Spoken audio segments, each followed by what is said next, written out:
Hi, everybody. I'm Don Stewart, and welcome to our second edition of Breaking News this Monday, the 7th day of July, 2025.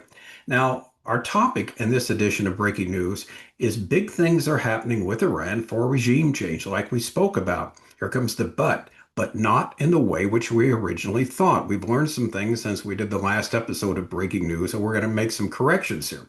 Now, we mentioned yesterday that the goal of bringing Reza Pahlavi, he's the eldest son, of course, of the late Shah of Iran, to rule Iran is shared by Britain, many Western countries, as well as the Saudis.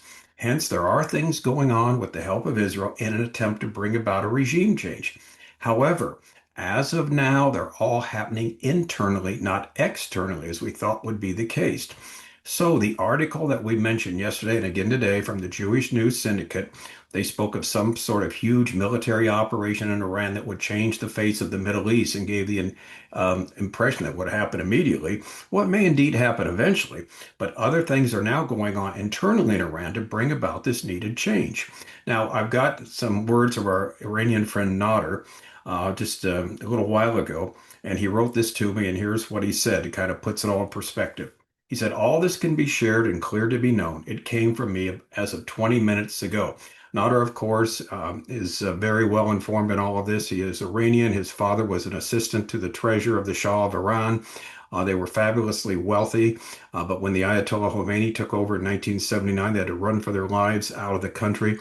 Nauder became a Bible-believing Christian here in the United States.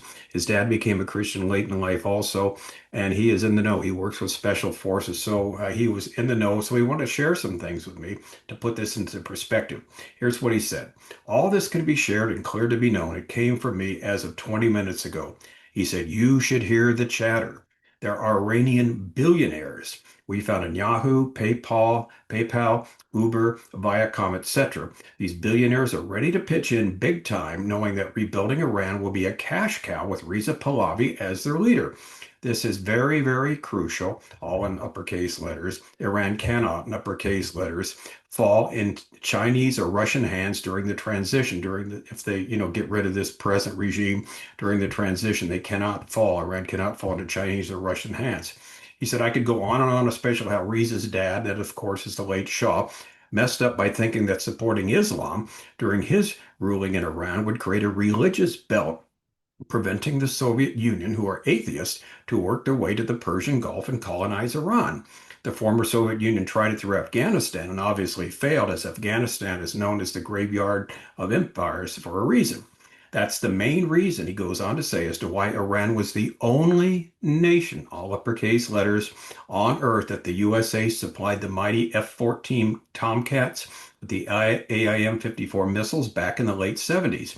No other U.S. ally got that jet and its Phoenix missiles, the AIM-54. We all saw what happened to that ill-advised plan. The mullahs snuck in and took over Iran during the 1979 revolution. As he has mentioned to me many times, Russia had over, get this, 42,000 operatives as mullahs, almost all legit clergy just on their payroll in Iran during the 1979 revolution, and many of them have seats in the government still to this day. And here's what he said. We are ending that part. We've got to get Reza in. And this is, of course, from Nauder. All right. So, contrary to what we said earlier, as far as we know, there is nothing planned militarily from Israel to restart its bombing of Iran, at least for the present time. And of course, this could change on a dime, but at least for now, nothing is planned militarily to start its bombing of Iran. Of course, like we said, it could change in an instant, especially if Iran does something provocative. We know Israel wants to target the various missiles that Iran still has in their possession, and it may just be a matter of time before this happens. Now, in the meantime, here's what's interesting.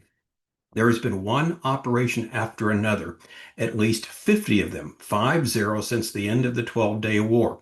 These ops are going on in Iran right now with the goal of forcing a regime change. This includes destruction of what's left of their nuke program, as well as targeted assassinations. In other words, the takeover of the country will be accomplished through death by 1,000 cuts, rather than the Israeli military bombing them back to the Stone Age. So all in all, the goal is the same. basically, namely to get rid of the evil regime that has the destruction of Israel, the United States, as well as the Western world as their endgame.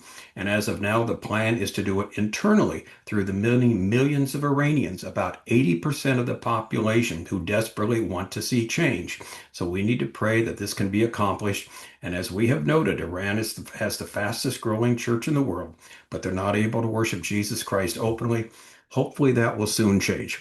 So that's where we're at right now. So with further information, we had to make a few corrections of what we thought about an immediate attack by Israel on Iran. It still could happen.